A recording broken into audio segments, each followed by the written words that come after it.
Hebrew lovers, welcome back to our study of nouns. This is the beginning of this week, but we will be continuing last week's study of how nouns and adjectives work. We talked a little bit about adjectives last week, just introducing the endings to adjectives, but today we're going to talk a little bit more about how adjectives work in particular.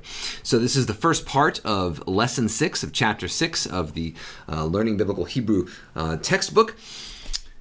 And we'll start with the question, what in the world is an adjective? An adjective is a word that describes a noun or a pronoun. I mentioned this last week, right? A noun is a person, place, or thing. A pronoun is a short word used to replace a noun. So the noun Brennan, my name, can be replaced by the pronoun I, if I'm saying it. Or if you're talking to me, you can say you instead of Brennan, right? Or we can say him or her or they as a third person pronoun. So you've got a word that describes a noun or pronoun. That's an adjective. So some examples: beautiful, good, frustrating, tiny, soggy, green, any color, anything about size, anything about a condition, or perhaps like frustrating, something even that describes the emotion that someone has encountering one of these objects, person, places, or things. Those are all adjectives. So describing words that describe nouns. Those are adjectives. Okay. So in English, we have a couple different ways that we can use adjectives. And pay attention to this because these are exactly the ways that we use adjectives in Hebrew. So in English, we can have an attributive adjective. So an attribute means when I say like, I am tall, or my shirt is blue. Those are attributes. I'm talking about qualities that are possessed by a person, place, or thing. So in English, an attributive adjective, if it's going to describe, a noun is describing, simply describing, an adjective is describing a noun, then that adjective will just come right before the noun that it modifies. Small child, red book. Some other languages will switch these orders, but in English we'll say the adjective, the attributive adjective, before the noun. Now there's another kind of adjective we can use in English, and that's a predicative adjective. This uses a grammatical word, predicate, that I mentioned before, but just to remind you, every sentence has a subject, that means a person who does something or a thing who does something, and the predicate, that means like what happens.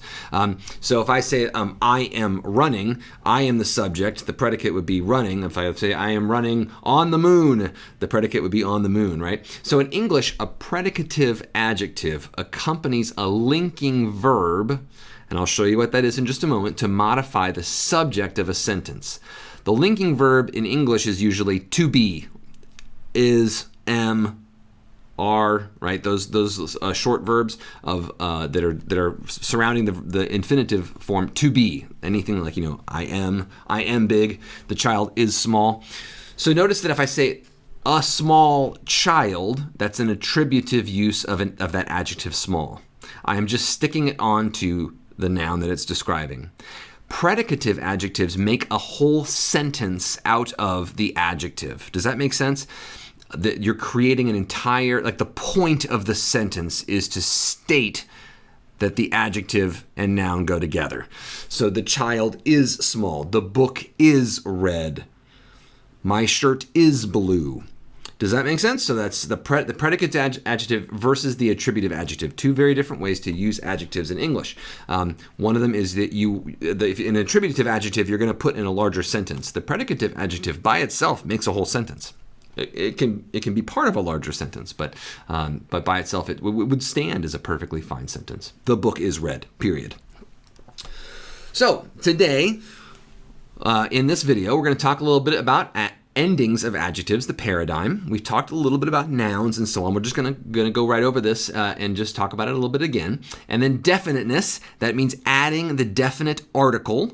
So if I say the shirt or a shirt, right? That's the difference between a definite noun, the shirt, or an indefinite noun, a shirt.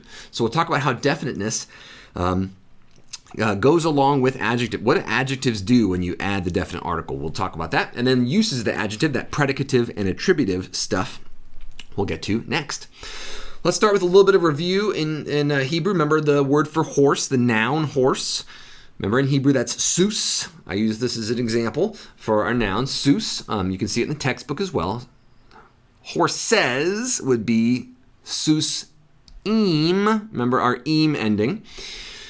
Mare, a female horse, would be susa. Remember our comets he ending added to feminine nouns. And then if I wanted to say mares, the plural there, I'd say sus oat. Remember my oat ending. So blank for masculine singular, blank ending, an im ending for masculine plural, an a ending for feminine singular, an oat ending for feminine plural. Here's my little paradigm chart, right? Sus, susa, susim, susot. That's the way I say it, at least. Starting with masculine singular, then feminine singular, then masculine plural, then feminine plural. Sus, susa, susim, susot. All right. So remember, we got navi here. Remember this word. This is a vocab word, right? It means prophet. Navi. If I want to say feminine singular, navi'ah. A prophet, right? So Isaiah's wife is a prophet. She is a navi'ah. She's described that way in the book of Isaiah. Some people will say she's the wife of a prophet. Well, that may be true, but she's also a prophet in her own right because she is described as a navi'ah, which doesn't mean wife of a prophet. It means a prophet. Then navi'im, masculine. We got a bunch of male prophets hanging out with each other. That's the navi'im. And then a group of feminine prophets or female prophets, navi'ot. So we can do that same thing with chacham, a wise one, a wise person. We can say chachama. We can say chachamim. We can say chachamot. We could say am for people. We could say amim. This only occurs in masculine forms. Or we could, like for a people, meaning like an ethnicity or a group of people. And then sar, meaning prince. We can say Sarah. Actually, the name Sarah in the Old Testament is this word here, but it means the root meaning of it is like a princess or a commander or leader who is a woman. So Sar, Sarah, Sarim for plural, masculine plural, leaders, and Sarot. And Ro'eh, meaning shepherd. If I wanted to say plural, Ro'im. It occurs in these forms. Okay, so adjectives have these exact same endings. So when I put adjectives up here, you're going to see the same endings. So if this adjective is describing gadol here, meaning great or big, if this is describing a masculine singular noun, you're going to see it as gadol, no ending, right? If I see it describing a feminine singular object, if I'm saying a great tower, migdal, let's say that's a feminine singular object, I would say gadala. Now notice I have a reduction there in that first vowel. That long A reduces because I'm adding an ending here. And it's a long A class vowel. It reduces. Now remember, you don't have to memorize this. You just have to recognize that you got the same exact letters there. You just are losing your long vowel. So gedolah. If I want to say a plural, masculine plural, great things, I would say gedolim. And if I want to say feminine plural, I'd say gedolot. Gedolot. Zakain is an adjective. It means old. Like you gotta hold zakain if you're old. Okay, a little way to remember that. So zakain means an elder or an old person, an elder in the tribe. The word there is just zakain, right? An elder. Zakena, an elder who happens to be a female, or an old, an object that happens to be feminine, like a table, and a table that's been around for a long time. You could describe that with zakena. Or masculine plural, zakenim and zakenot. Notice we still have our vowel reduction here, but you still have all your letters. You're just missing that one vowel. Or chadash, meaning new, chadasha, a new thing or person, or a new object that is feminine. Chadashim, plural, masculine, and chadashot, feminine, plural.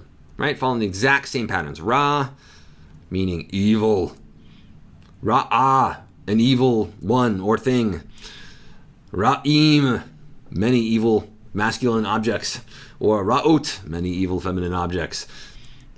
And yafe, meaning beautiful, handsome, attractive. The fruit was yafe, like a delightful to the eyes, and so on, to Adam and Eve in the garden. So yafe, yafa, feminine singular. It's got, now notice you already had a hey at the end there, right? So now you're adding this comma's hey ending, and you don't put two hey endings at the end because then it'd be yafa. It would just sound kind of strange. So instead, yafa, you just replace that one vowel with a hey. I mean, it's comma's hey, right? So then you've got this comma's hey ending. Yafim for masculine plural, and yafot. Like if I wanted to say beautiful horses, I would say Susim Yafim. If I wanted to say beautiful mares, I would say Susot Yafot. Okay, so in any event, this is our little paradigm, our little chart to show you that these adjectives have the same endings and do have the same contractions of vowels that nouns do. Okay, check this out. So a man, right? A good man. Notice my adjective there. A man is an indefinite noun. A man, any man, right? A good man. That's an indefinite noun, but it has an attributive adjective there, an adjective that's helping out a good man and helping describe it. That's an indefinite noun and an indefinite adjective. If I say the woman, that's a definite noun. Now I have the definite article the. The good woman, now that's a definite article and it's a definite adjective. That adjective is describing a definite person. A person that I'm saying the. There's one of them, right? I'm trying to pick out somebody that I'm saying the good woman. That's a definite noun and a definite adjective. Now, we don't really differentiate this in English. We don't call these definite adjectives, but in Hebrew, we are going to do this. Okay, so in Hebrew, I've got a few different uses of the Hebrew adjective. And I'm pointing out the definiteness because this is going to come in just a moment. But remember those uses I told you about. There's a third use here in this list, superlative, which means like the best. And I'm going to explain that too. That's in the textbook as well. So the first use of the adjective, and this is an English translation, right? The attributive use, and we use this in this precisely the same way in English. The good woman, that's an attributive use of the adjective, and it's a definite adjective, the good woman. We can say this predicatively, the woman is good. Remember, I've made a sentence out of it. Or I could say superlative, the woman is the best, right? And we'll get to how to do that in Hebrew in a moment. Those are all uses of good. Best is like the superlative, or superlative means the absolute best of something. And so there's a particular way to do that in Hebrew. Okay, so let's keep that in mind, and let's just try to translate this. Now, you don't know the rules to this yet, but you're going to just get it. So let's just try to figure this out as we go. Remember this first word here. This is a vocab word. You know this one. Slow down a minute and check out your consonants. You got a meme and a lamed and a cough, kind of like in English MLK, right? So there's your melech. This is the word king, right? Melech. And then gadol. Melech gadol. So Melech means king and Gadol means great. What do you think that means? How would you put those together if you were to translate it in English? King, great.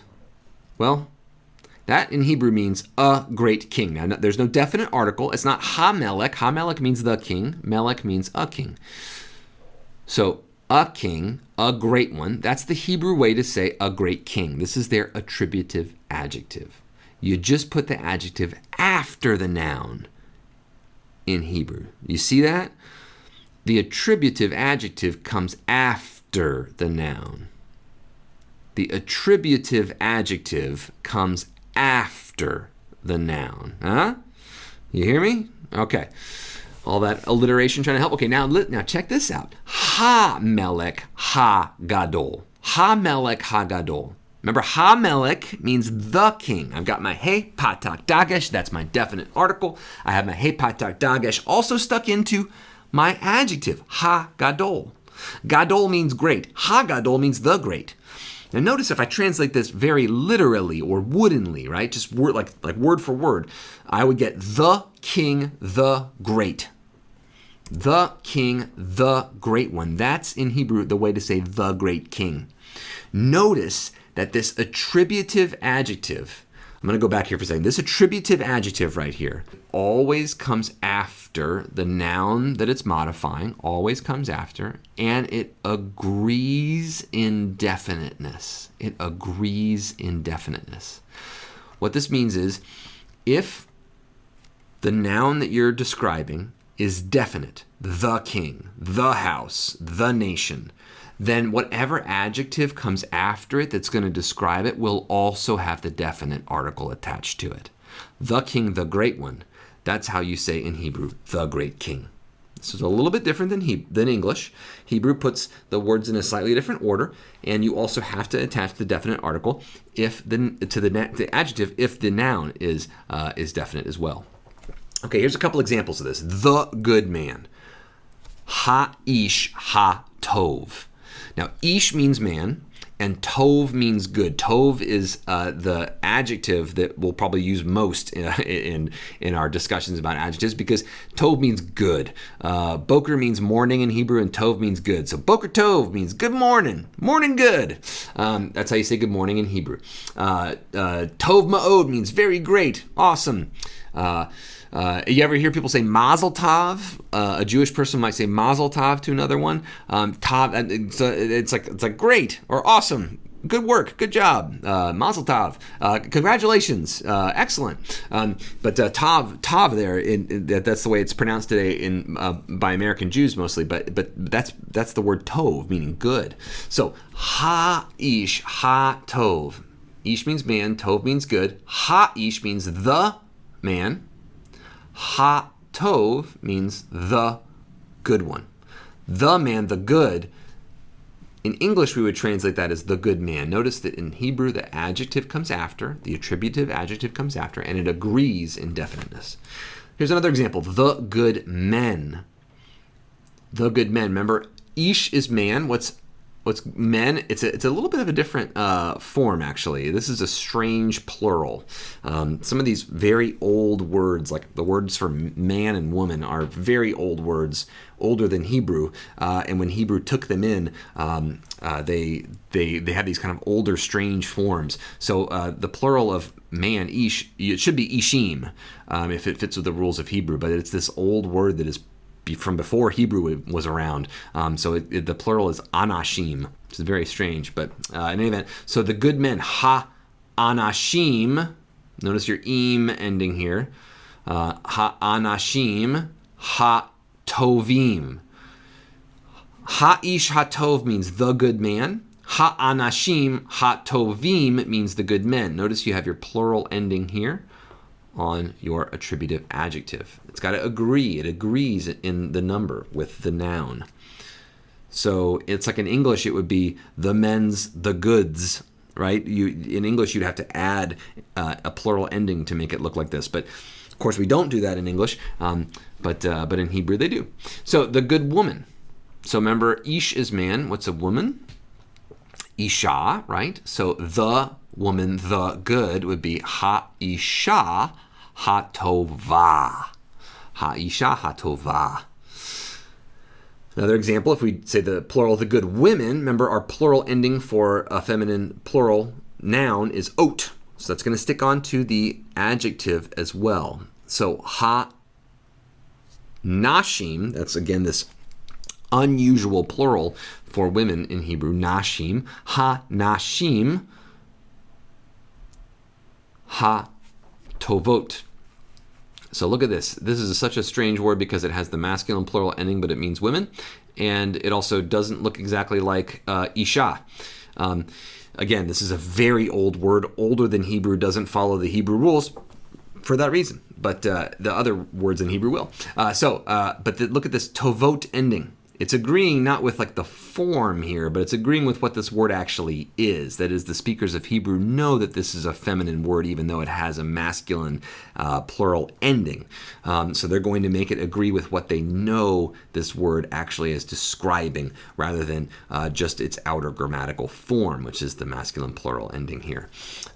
Bit confusing, but just know that when you have an adjective, those adjectives will if they are attributive, if they're describing the noun, they are going to come after the noun, and they will agree in definiteness, and they will agree in gender and number. So let's maybe write this, on a little flashcard here. Attributive adjectives. They agree with the noun in gender and number. They agree with the noun in definiteness, and they always come after the noun being modified. Attributive always comes after and always agrees in gender and number and definiteness. The attributive always comes after and it always agrees in gender and number and definiteness. This is a great little wordplay to help you remember this principle and employ it in your translations. Okay, we're going to talk a little bit about how verbless clauses work. So there is one verb in Hebrew that you just don't ever need to say, and that is the present tense of the verb to be. So in English, I say, my shirt is red. That little helper verb is does a lot of work in English. My shirt is red. It is cold outside. I am here. I could use that little helper verb am. I am here. It is a bad day. Something like that. In Hebrew, you just don't need to say is. There's no present tense way to say to be. So instead of saying this is bad, in Hebrew you just say this bad. It sounds to English speakers a little bit, unsophisticated or something. It's kind of like a joke that people sometimes leave that verb out. But it's important to know that there are a bunch of languages around the world that do not use the present tense of the verb to be, and actually everyone understands each other very well with it. So it's not a joke to most people around the world to leave out the helper verb. They don't need it. In any event, this might sound a little strange to English speakers at first, but just hang with it, and it's actually kind of nice to not have to say that. This verbless clause right here, a clause means kind of like think of it as like a complete thought. A verbless means you don't need a verb. In English, we think we need verbs to say anything important, but in Hebrew and other languages, you don't necessarily need a verb to say a whole sentence or a whole clause. So this right here is the word Yahweh, Yod, He, Vav, He. It's actually got on purpose has the wrong vowels in it, right? This is described in the Hebrew workbook, lesson 3. I think it's a little box in lesson 3C. Exercise 3C in the LBHW in the workbook. It's a fascinating historical issue, but I don't have time to get into it right here. But just to say, this is the name Yahweh, which some people will pronounce as Adonai, the word meaning Lord. Some people will say Hashem, which means the name. If I am working in a primarily Christian kind of audience and context, I'll use the name Yahweh because there's no interdiction on Christians using the name, but also because I like to make a point of the fact that this is a particular personal name of a particular God. This is not a general name for God, like Lord or a title or something like that. So in any event, here's Yahweh. Va-shamayim. Va-shamayim. Yahweh va-shamayim. So Yahweh, and then this is our little separable word here. There's just a bait all by itself. Remember this? We call it a preposition. This is one of those words that helps us locate things in space or time. So Yahweh in the shamayim, heavens.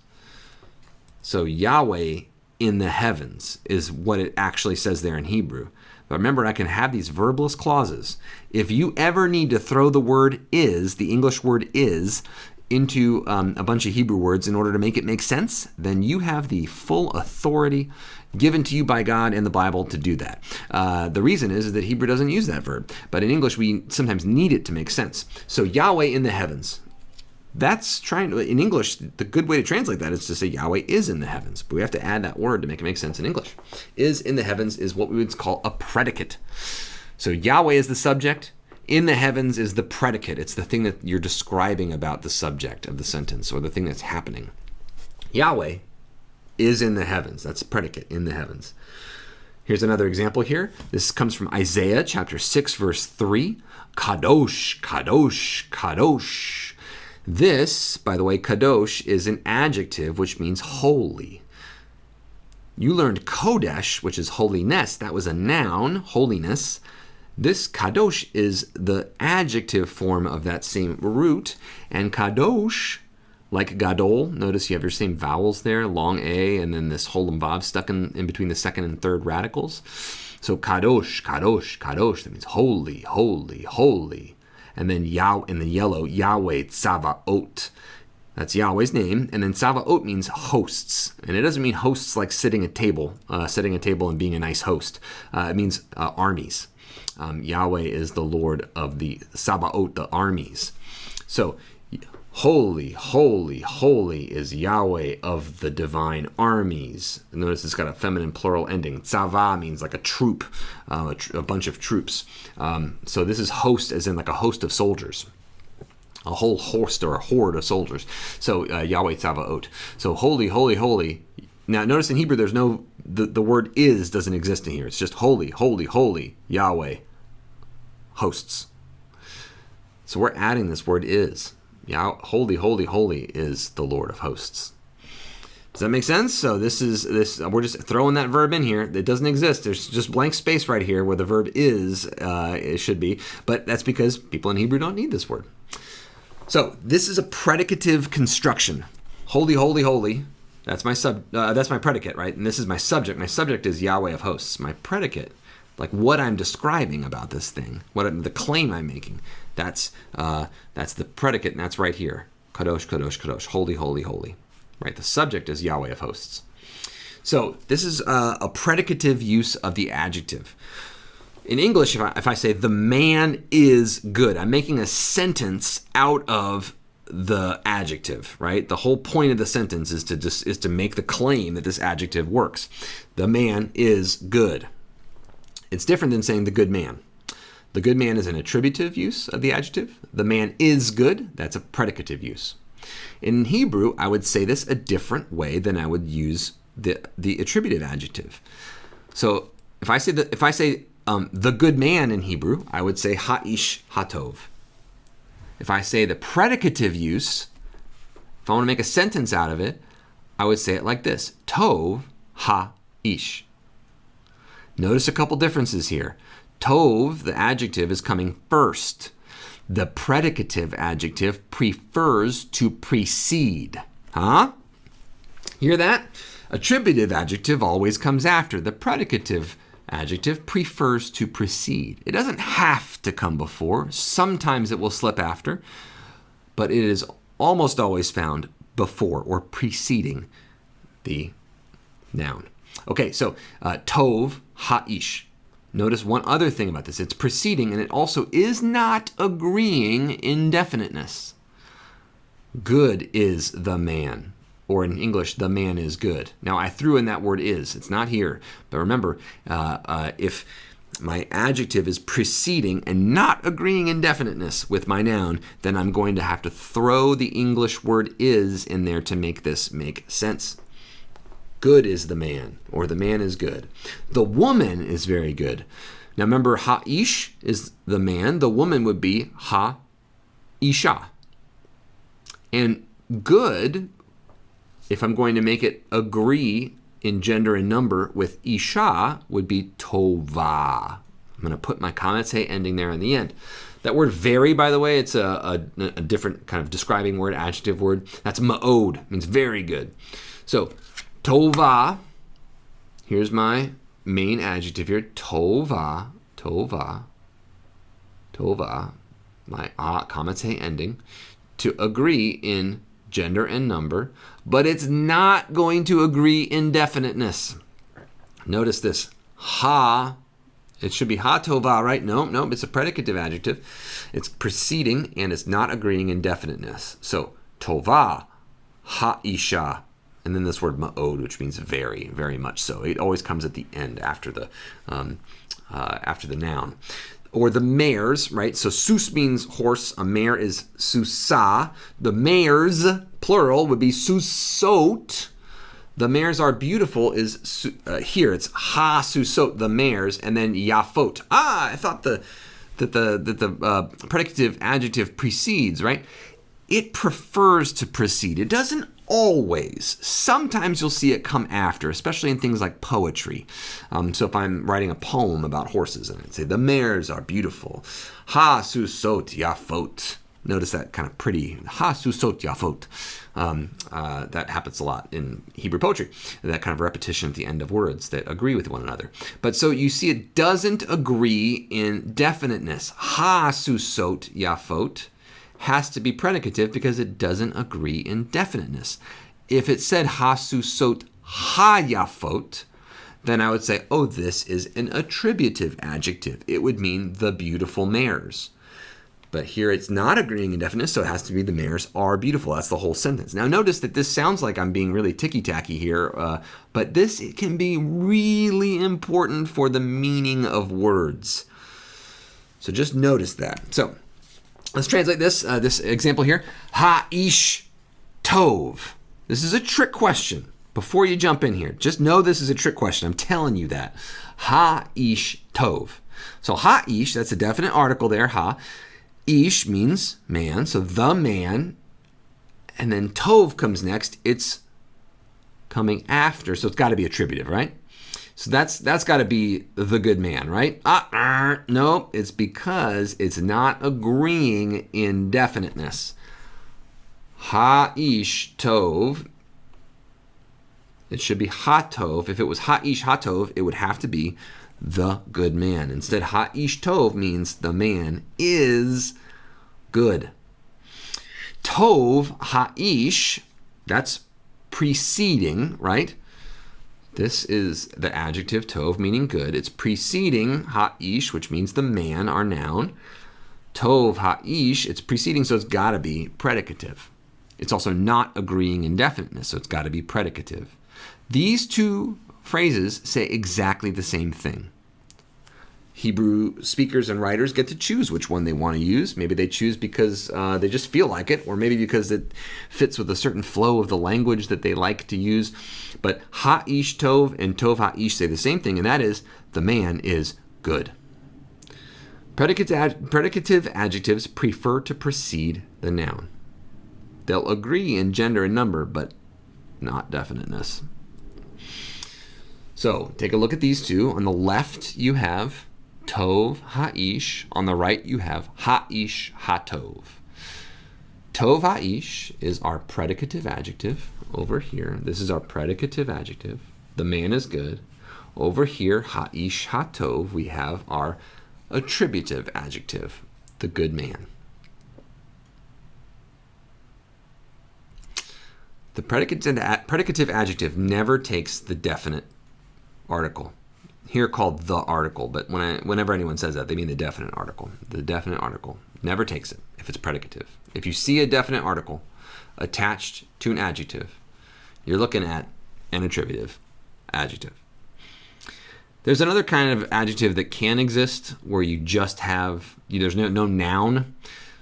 So like if I would say the good, like that movie, I've never even seen it, but the movie from the 1970s, The Good, the Bad, and the Ugly. The good. Or if someone says, seek the good, right? The good is all by itself. In English, we would call that a substantive adjective. It's very rare for that to occur in Hebrew, except like the elders. That'll occur by itself. But in any event, that's a pretty rare way for adjectives to exist. So just memorize these two, the attributive and the predicative. We'll talk about the superlative in a minute. The predicative adjectives agree with the noun in gender and number, but they don't agree in definiteness. They never take the definite article, and they prefer to precede the noun. Predicative prefers to precede. Attributive is always after and agrees in definiteness. Here we go. Here's my comparison chart. Attributive agrees in gender and number, agrees in definiteness, comes after the noun. Predicative agrees with the noun in gender and number, but is always indefinite, never takes that definite article, and prefers to precede the noun being modified. Prefers sometimes comes after, but attributive always comes after. So here's just a couple of examples here. So tova isha. Tova is a feminine singular, that comments hey ah ending version of tov. So tova, good, and then isha, woman. It's preceding, so it's got to be a woman is good. There's no definite article there. It's just isha, not ha-isha. A woman is good. Tova ma'od. Remember, ma'od is that word meaning like excessively or very much so. Tova ma'od ha-isha. Very good. The woman is very good. Ha-isha, the woman, that's definite. You have this indefinite adjective that doesn't have the definite article, and it precedes. It's got to be predicative. Got to make a sentence out of it. The woman is very good. Okay, here's a couple of like tricky ones. Ha-isha tova. The adjective is coming after the noun, so it's got to be attributive, right? Attributive comes after, except, look, it's ha-isha, the woman, but then there's no definite article here, so it's got to be the woman is good. This is tricky because predicative can sometimes come after. Predicative adjective can sometimes come after the noun. It usually doesn't. It prefers to precede. Okay, here's a little bit longer sentence. Ha-ish Moshe gadol ma'od. The man, Moshe or Moses, gadol ma'od. Remember, ma'od means very much so. Gadol, great. The man, Moses, and then gadol, which comes after, but doesn't have the definite article. The man, Moses, is very great. I could say was very great. You can, by the way, you can make it past tense. You can make it future tense. Will be very great. But I would generally translate this with the present tense. The man Moses is very great, even if you're talking about him dead. But then next, Melech Gadol. We've actually already seen this example, but a king, great. It's coming after, and it's agreeing. So a king, a great king. But you can also say a king is great. This is our like one vague or ambiguous example. Notice that it's coming after, and it's agreeing in gender and number, and it's not disagreeing in definiteness, but you don't know. So if this was Ha-melech Gadol, it would definitely be the king is great. If it was Ha-melech Ha-gadol, it would be the great king. But this exact ordering without the definite article, we actually can't tell for sure whether it's a king is great or a great king. You have to tell by context. That is the sentence. Like, what do you need for this? Like, these two words never occur just by themselves. You'll be reading the Bible with long sentences. So in the middle of a sentence, it'll be one or the other, and you'll have to kind of make a choice about which one makes more sense. So if the noun and adjective are both indefinite, the adjective may be predicative or attributive if it's coming after, but you'll just be able to translate it. It'll make sense one way or the other in context, and that's what will help us make that particular decision. If the adjective precedes, it's got to be predicative. If the adjective's coming before the noun, there's no question. Attributive never comes after. Attributive never comes before, never precedes. That's got to be the predicative. So here's our noun, melech, meaning king. Here's our adjective, gadol. If gadol comes after, it might be ambiguous, but it's before, it precedes, it's got to be predicative. So, gadol, melech, a king is great. There's only way to translate that. This is a lot of Hebrew here, but I'll work through this quickly, and then you can come back on your own and take a look at it too. But tovot hanashim v'ha'anashim ra'im. Might want to pause that and go back and take a look at it again. I'll read it again right now. Tovot ha-nashim v'ha-anashim ra'im. Tovot, notice it's the adjective tov, meaning good. It's ot, our feminine plural ending. Ha-nashim, ha, definite article. Im is a masculine plural ending, but this particular word, nashim, this is the feminine plural word for women. I know it's got a masculine plural ending. Remember, this is one of those words that's so old that it doesn't follow Hebrew rules. But tovot hanashim, v'ha'anashim.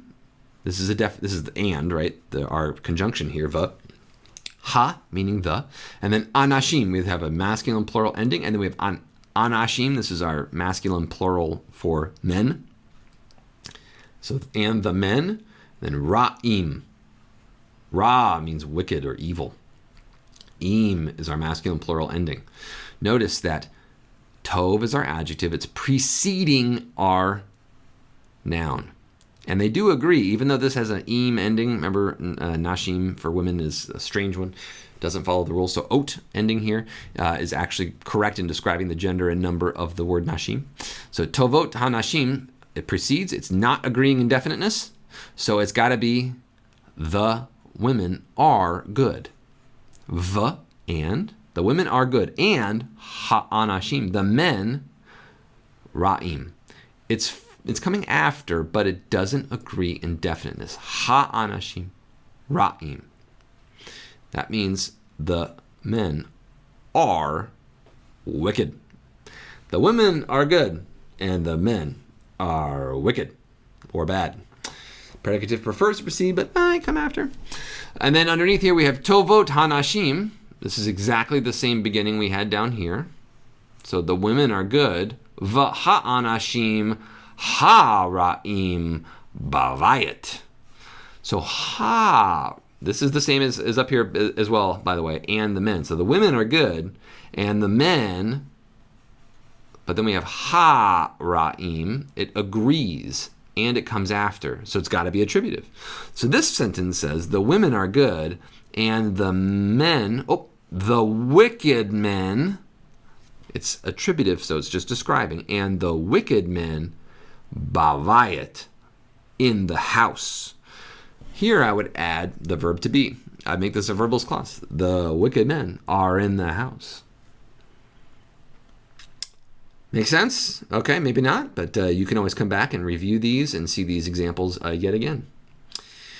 Just a little review. Remember, min can mean from. It's a preposition, a word that relates to things in terms of space or time.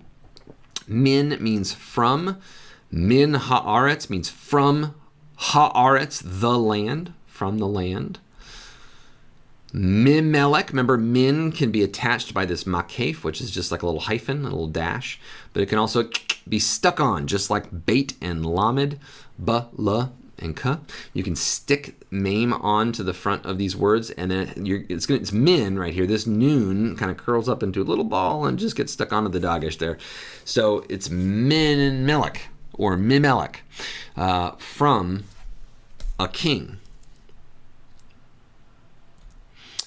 So what does the following mean here? Tov mizahav, good, and then zahav means gold, and mi stuck onto this word means from, good from gold. Good from gold. Well, that's the Hebrew way to say better than gold, even better than gold. We call this a comparative use of min. Now, this is just an idiom. What that means is it's just a way that Hebrew people said something. And it doesn't even make a whole lot of sense in their language, but it's just their way of saying it. Their way of saying something was better than something else. They used min. They put min between the two things. The good thing, and they used an adjective here. So good from gold means better than gold. This is the comparative use of min. It's how you compare two things. So like better than a land would be tov min haaretz, better than the land. So if I would say gold is better than the land, which I think is a really wrong thing to say, but a lot of people alive today seem to think this is true. I would say zahav tov min haaretz. The gold is better than the land.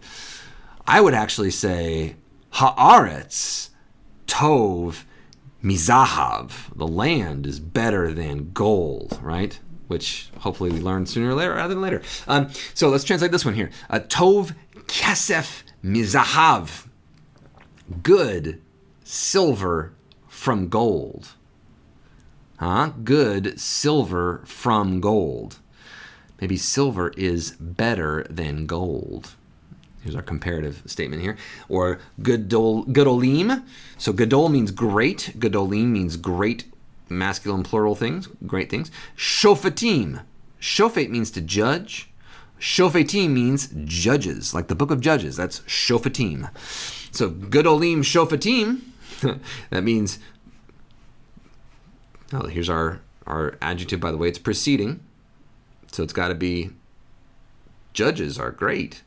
Min Malachim. Melech is king. Malachim means kings. Here's our plural ending.